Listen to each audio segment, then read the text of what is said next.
You thought the silence meant safety, standing in the center of the room while the smoke finally cleared from the windows. The ink was dry on the paper, a promise of peace that felt heavy and cold in your trembling hand. But you forgot that stopping the shouting does not pay the bills that have piled up against the heavy front door. You looked at your neighbors and saw them not as friends, but as creditors waiting for a payment you cannot make. Every handshake felt like a transaction, a momentary reprieve purchased with currency you borrowed from a future you do not own. The feast you prepared for them was rich and heavy, masking the bitter taste of the desperation simmering underneath the surface. You smiled as they ate, pretending not to hear the groaning of the floorboards buckling under the weight of accumulated debts. It was never about the arguments or the fights, but about the slow, suffocating tightening of the golden handcuffs on your wrists. You traded your autonomy for quiet, accepting the heavy coins that anchored you to a seabed of old, unresolved obligation. The lights flickered overhead, a reminder that the power running through your house was generated by fuel you did not possess. You watched the clock ticking on the wall, knowing each second cost a fortune that was being added to the ledger. Even as the guests toasted to the calm, you could feel the cold draft of bankruptcy blowing through the cracked wall. Your pockets were heavy, not with gold, but with the stones of dependence that dragged you down into the dark water. Silence is expensive when you have to pay everyone around the table just to keep them from overturning the heavy furniture. You realized too late that the ceasefire was merely a pause to calculate the interest accruing on your very soul. The foundation was not broken by a hammer, but eroded by the unseen river of numbers flowing beneath your feet. You tried to lock the doors, but the repo men were already inside, disguised as the very peacemakers you welcomed. Every breath you took in the quiet room was metered, measured, and sold back to you at a premium price. The collapse began not with a bang, but with the soft rustle of paper demanding a settlement you could not provide. You stood amidst the ruin of your leverage, watching the illusion of control dissolve like sugar in hot, bitter tea. The morning sun brought no warmth to your skin, only the harsh illumination of the cracks running through your ceiling. Strangers arrived at your doorstep, not with weapons, but with leather briefcases that clicked shut like the jaws of a hungry wolf. They offered you bricks to rebuild the walls, but every stone came etched with a name that was not your own. You accepted their water because your well was dry, ignoring the bitter aftertaste of absolute, crushing dependency. The scaffolding rising around your house looked less like a skeleton of recovery and more like the bars of a new cage. You watched the ships in the harbor, heavy with goods you could see but never touch without permission from the harbor master. Your currency grew thin and translucent in your hand, dissolving like wet tissue paper whenever you tried to spend it. The ink on the reconstruction contracts was darker than blood, binding your children to labor for a debt they did not incur. You sat at the negotiation table, a ghost in your own chair, while others decided the layout of your living room. Every light switch you flipped sent a signal to a control room miles away, confirming you were still tethered to the grid. The marketplace was silent, the local merchants replaced by vendors selling foreign necessities at prices that demanded your dignity. You found yourself waiting by the phone, praying for the approval of a loan just to keep the winter air out. The silence of the ceasefire was filled with the scratching of pens, a sound far more terrifying than the roar of engines. Your shadow seemed to detach itself from your feet, owned now by the entities that paid for the light casting it. You walked through the streets of your city, realizing the pavement beneath your boots was leased on a month-to-month basis. The relief aid was a golden IV drip, keeping you alive but sedated, preventing you from ever standing on your own. Conversations with your family became hushed transactions, calculating how much loyalty you could afford to sell that day. The grand promises of stability were merely heavy blankets thrown over a bed of nails, hiding the sharp points waiting underneath. You noticed the vultures were gone, replaced by actuaries circling in the sky, measuring the depreciation of your remaining assets. As night fell, you locked a door that technically belonged to the bank, trapping yourself inside with your mounting liabilities. The factories stand like hollow teeth in a rotting mouth, grinding nothing but dust and old memories. You watched your children trade their dreams for day passes, lining up to build someone else's kingdom. The ledger grew thicker while the pantry grew thinner, a cruel inverse relationship that defined your existence. You tried to plant seeds in the garden, but the soil itself seemed mortgaged to a distant conglomerate. Every shipment of concrete was a favor you had to beg for, head bowed and eyes lowered. The borders were open only for the influx of debt, never for the export of your own prosperity. You became a curator of your own decline, dusting off the relics of a time when you had agency. The handshake agreements turned into ironclad leases, renting you the air inside your own lungs. Your signature on the dotted line was a surrender more absolute than any white flag ever raised. The ghost of inflation haunted the market, turning a loaf of bread into a luxury item. You saw the blueprints for the future and realized there was no room drawn in for you. The silence of the machines was a deafening scream of economic atrophy echoing through the valley. Foreign investors walked through your living room, measuring the windows for curtains you would never choose. You were no longer a citizen, but a liability on a spreadsheet managed by people who never learned your name. The aid packages arrived wrapped in barbed wire, requiring a blood sample to cut the strings.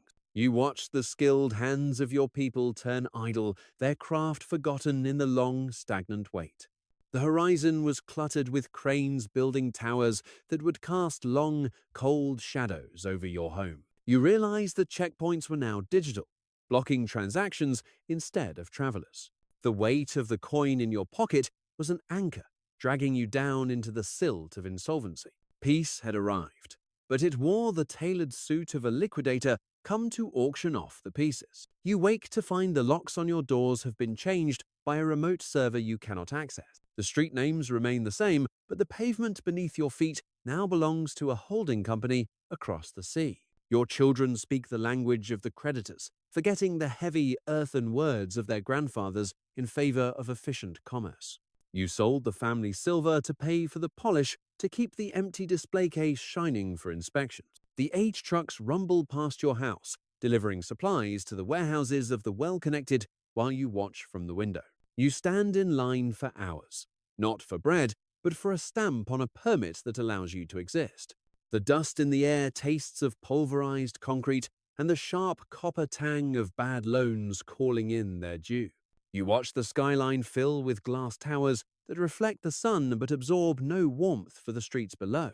The water in your cup is clear, yet it carries the distinct, metallic flavor of privatization and foreign additives. Your neighbors have stopped looking you in the eye, ashamed of the desperate bargains they struck just to survive the winter. The local bank is now a museum of finance, its vault open and empty for tourists to view as a curiosity. You realize that your hunger is no longer a crisis to the world, but a statistical error in a quarterly report. The promise of reconstruction was a Trojan horse, filled not with soldiers, but with lawyers armed with endless paperwork. Every brick laid in the new square adds another link to the invisible chain dragging heavily around your ankle. You are a tenant in the land of your birth, subject to eviction at the whim of a market you cannot see. The neon signs buzz with foreign names, drowning out the quiet prayers that used to echo in the evening air.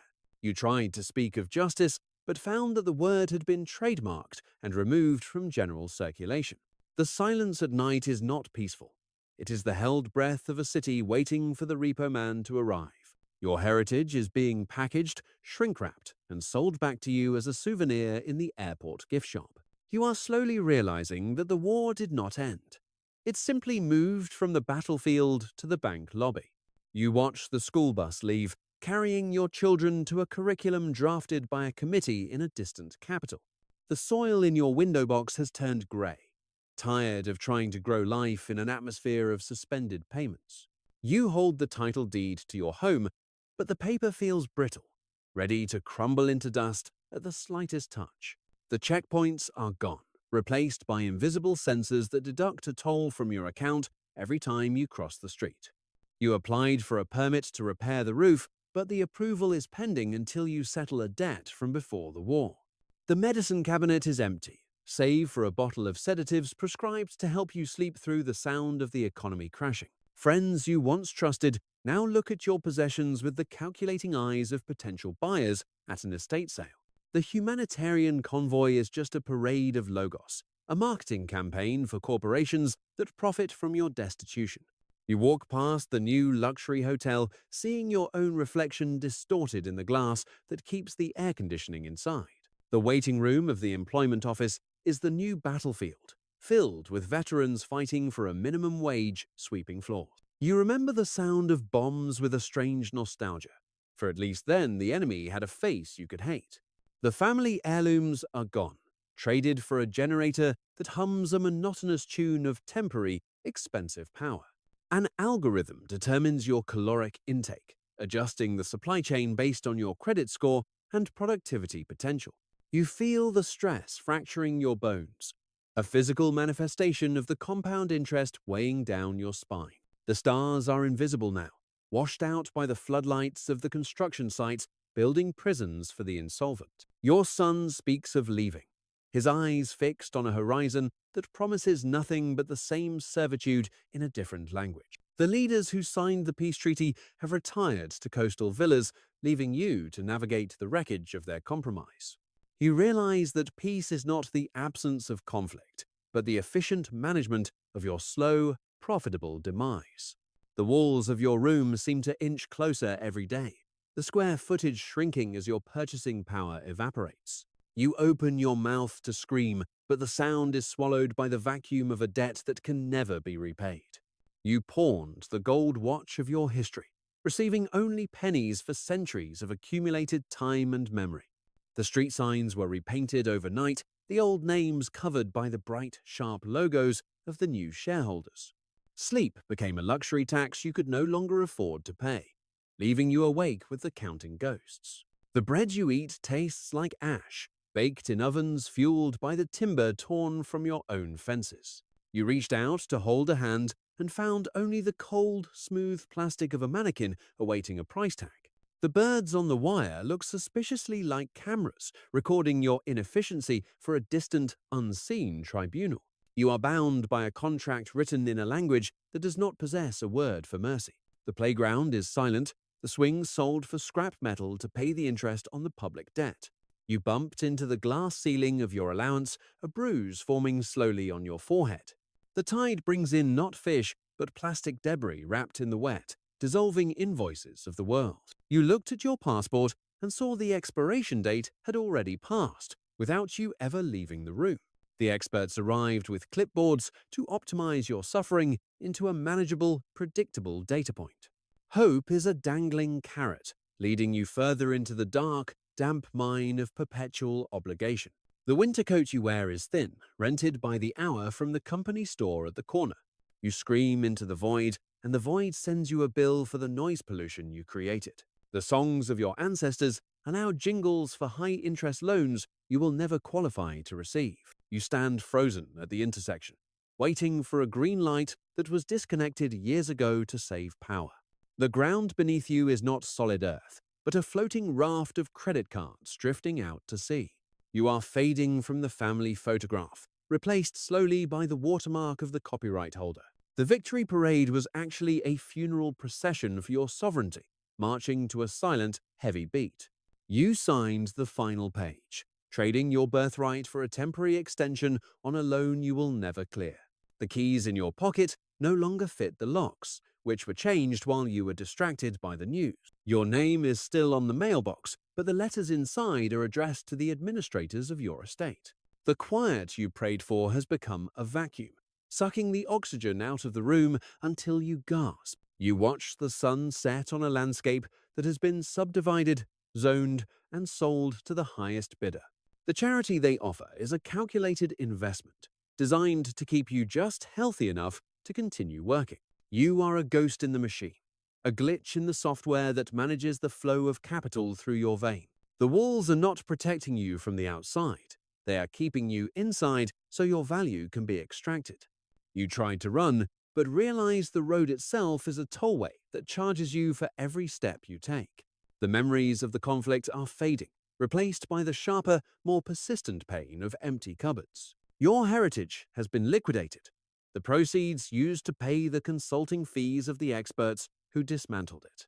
You sit in the dark, not because the bulb is broken, but because the light it casts is too expensive.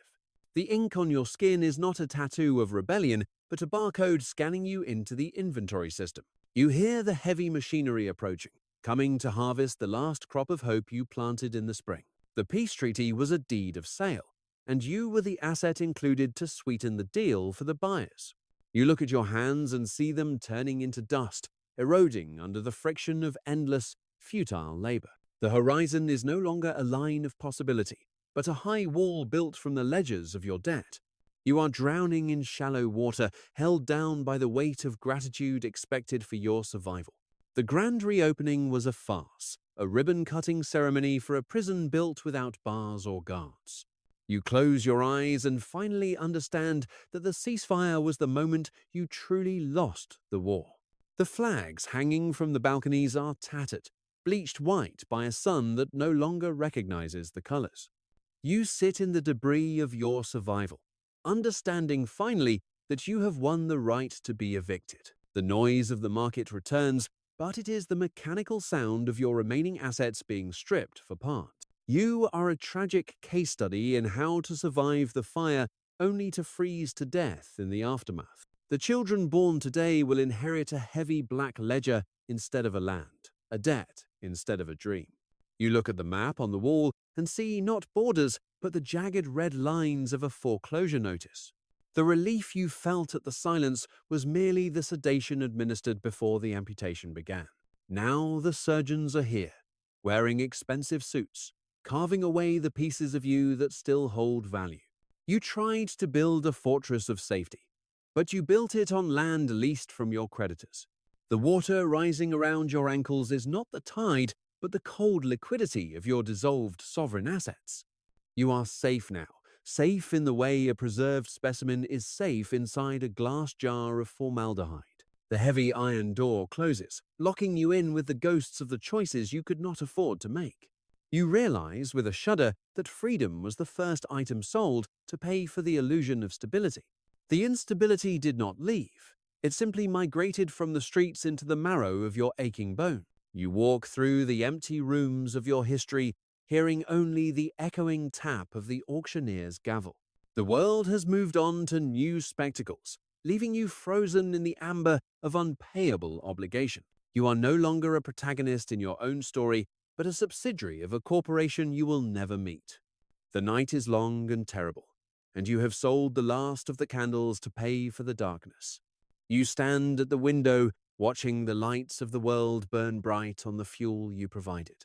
The ceasefire did not end the war. It simply changed the weapons from bombs to bank drafts.